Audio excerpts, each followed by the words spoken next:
नमस्कार, रेशूज किचनमध्ये आपल्या सर्वांचे खूप खूप मनापासून स्वागत। आज आपण टोमॅटो व गव्हाच्या पिठाची मस्त पौष्टिक आणि खुसखुशीत अशी रेसिपी बनवणार आहोत। मुलांना तर नक्कीच आवडेल। चला तर मग रेसिपीला सुरुवात करूया। तर आता इथे मी 3 मस्त असे लाल भडक टोमॅटो घेतलेले आहेत। आता याच्या बिया काढून टाकायच्या, कारण ते आपल्या आरोग्यासाठी चांगले नसतात। त्यानंतर आता देठाचा भाग काढून टाकलेला आहे व टोमॅटो आपल्याला चिरून घ्यायचे आहेत। तर टोमॅटो मोठे मोठे चिरून घेतले तरीही चालेल, तर मी इथे असे उभे उभे काप मारून घेतलेले आहेत। आता सर्व टोमॅटो इथे चिरून घेतलेले आहेत।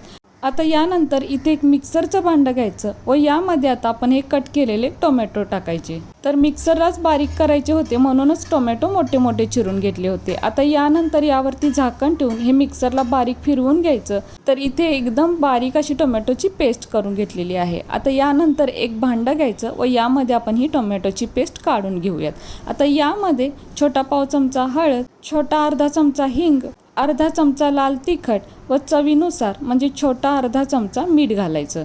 आता हे सर्व एकत्र चांगलं मिक्स करून घ्यायचं। यामध्ये हवं तर आपण थोडीशी धनापूड व जिरापूड सुद्धा ॲड करू शकतो। आता एका वाटीमध्ये गव्हाचं पीठ घ्यायचं। तर गव्हाचं पीठ असं यामध्ये थोडं थोडं मिक्स करायचं। तर सुरुवातीला मी इथे चमच्यानेच मिक्स करते। आपण हवं तर व्हिस्कचा सुद्धा वापर करू शकतो किंवा हाताने सुद्धा मिक्स करू शकतो। तर हे पहा, यामध्ये आता जितकं बसेल तितकं आपल्याला गव्हाचं पीठ घालायचं आहे। तर आता मी ते 1 वाटी गव्हाचं पीठ घातलेलं आहे आणि चांगलं मिक्स करून घ्यायचं। तर आता आपण इथे बघू शकतो हे खूप पातळ वाटते, तर मी इथे अजून 1 वाटी गव्हाचं पीठ घेतलेलं आहे आणि हे सुद्धा आपल्याला यामध्ये चांगलं मिक्स करून घ्यायचं।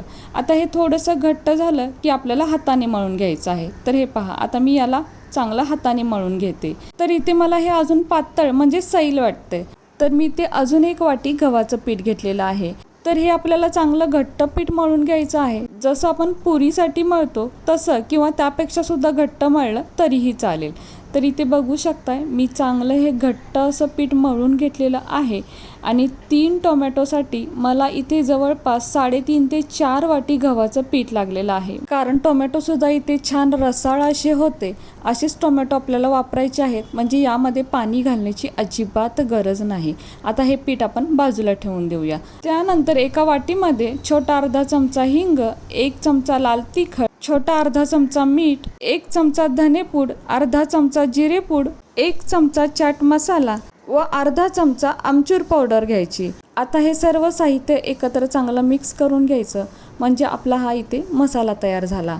आपण हवं तर इथे पेरी पेरी मसाला सुद्धा वापरू शकतो किंवा मॅगी मसाला सुद्धा वापरू शकतो। तर जो आपल्याला मसाला आवडेल तो आपण इथे वापरू शकतो। आता यानंतर हे आपण बाजूला ठेवूयात व इथे एक पोळपाट लाटणं घ्यायचं व जे पीठ आपण मळून ठेवलं होतं ते सुद्धा चांगलं मुरलेलं आहे।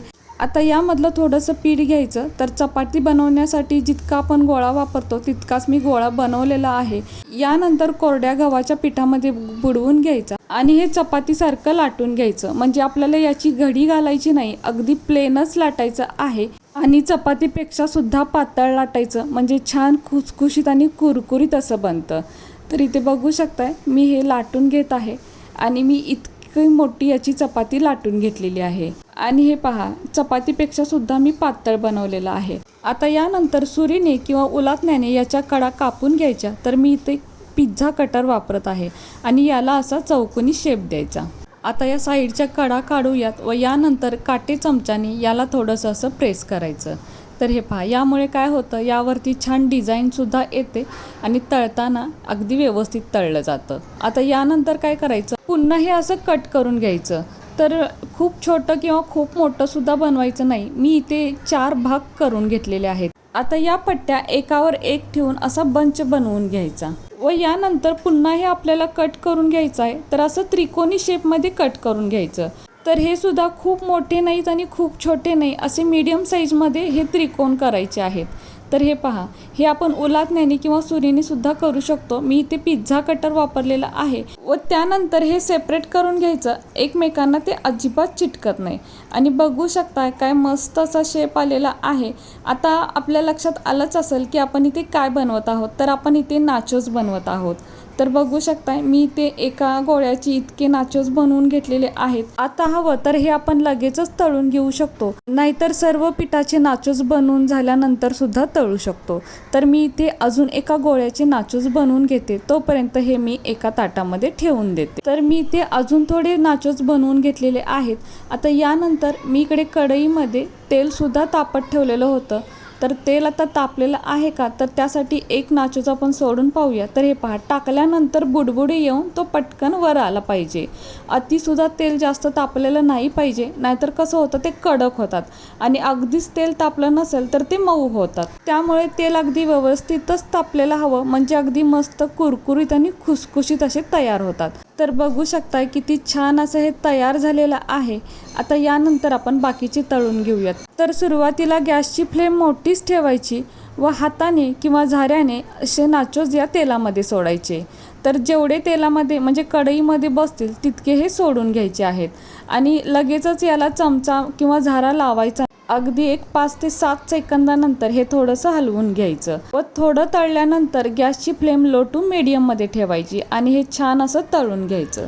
तर बघू शकताय काय मस्त असे हे नाचोस दिसत आहेत आणि याचा कलरसुद्धा पहा, अगदी मस्त कलर आलेला आहे. आणि अधूनमधून झाऱ्याने किंवा चमच्याने हे थोडंसं पलटवत राहायचं. आणि हे तळायला जास्त वेळ लागत नाही, कारण हे आपण पातळच लाटलेलं असतं, त्यामुळं अगदी पटकनसुद्धा तळून होतं. तर अगदी 3-4 मिनटातच छान हे तळले जातात आणि अजिबात तेलकटसुद्धा होत नाहीत. आता बघू शकता इथे हे नाचोस तयार झालेले आहेत आणि असे गोल्डन कलर असतानाच काढून घ्यायचे, नाहीतर मग ते काळपट होतात, कारण हे आपण गव्हाच्या पिठाचे बनवलेले आहेत. तर बघू शकताय अगदी छान असे तयार झालेले आहेत. आता एका प्लेटमध्ये काढून घेऊयात. आता यानंतर दुसरीसुद्धा नाचोस आपण असेच तळून घेऊयात. तर खूप छान असे तयार होतात. तर हे पहा, आणि ते एकमेकांना अजिबात चिटकतसुद्धा नाहीत, त्यामुळे एका वेळेस आपण जितके कढईमध्ये बसतील तितके नाचोस सोडू शकतो आणि फक्त अधूनमधून झाऱ्याने यांना पलटवत राहायचं. तर खूप छान असे हे नाचोस तयार होतात आणि बनवायलासुद्धा सोपे आहेत. आणि बघू शकताय काय मस्त हे नाचोस तयार होतात आणि 3 ते 4 मिनटातच पहा बनून तयार आहेत. आणि गोल्डन कलरवरच काढायचे, असे छान दिसतात, नाहीतर ते काळपट होतात, कारण थंड होईपर्यंत यांचा कलर अजून बदलतो. आता यानंतर इथे एक प्लेट घेऊया व यामध्ये आता हे नाचोस ओतूयात. तर बघितलात ना आवाज, तर हे पहा काय मस्त नाचोस इथे तयार झालेले आहेत आणि कलर तर पहा काय मस्त कलर आलेला आहे. आणि हे गरम असतानाच यामध्ये हा मसाला मिक्स करायचा, म्हणजे मसाला अगदी व्यवस्थित याला लागतो. तर खूप छान हे नाचोस तयार होतात आणि बघू शकताय अगदी मार्केटसारखे हे नाचोस दिसतात. आता मसाला यामध्ये टाकल्यानंतर असा हाताने मिक्स करायचा किंवा टॉस करायचं. तर मिक्स करतानाच पहा, आवाजावरूनच कळत असेल की हे नाचोस किती मस्त झालेले आहेत. किंवा आता पहा आपण हे टॉस करूया, यावरूनच कळेल. तर हे पहा आवाज ऐका. तर खूप छान हे नाचोस तयार झालेले आहेत. आता मी एक तुम्हाला मोडून दाखवते, म्हणजे कळेल किती खुसखुशीत झालेले आहेत. तर हे पहा अगदी मस्त खुसखुशीत हे नाचोस तयार होतात, मुलांना खूप आवडतात. आता एक आपण टेस्ट करून सुद्धा पाहूया. तर खरंच खूप मस्त, अगदी छानच तयार झालेले आहेत. मुलांना तर नक्कीच आवडतील. शिवाय हे आपण गव्हाच्या पिठापासून बनवलेले आहेत, त्यामुळे छान पौष्टिक आणि कुरकुरीत खुसखुशीत असे तयार झाले. आणि याचा कलर तर पहा काय मस्त कलर आलेला आहे. तर तुम्ही एकदा नक्की करून पहा, बनवायला खूप सोपं आहे. अगदी घरच्या साहित्यात बनवलेले आहेत आणि तितकेच टेस्टीसुद्धा झालेले आहेत. तर कशी वाटली तुम्हाला ही आजची रेसिपी जर तुम्हाला आवडली असेल तर आपल्या माणसांसोबत नक्कीच शेअर करा. आणि हो, व्हिडिओ जर तुम्हाला आवडला असेल तर प्लीज आपल्या या व्हिडिओला एक लाईक नक्कीच करा. नवीन असाल तर चॅनलला सबस्क्राईब करा, सोबत बेल आयकॉन प्रेस करा, म्हणजेच मी बनवलेले असेच नवनवीन रेसिपी सर्वात आधी तुम्हाला मिळतील. आता पुन्हा भेटू अशाच एका नवीन रेसिपीसोबत.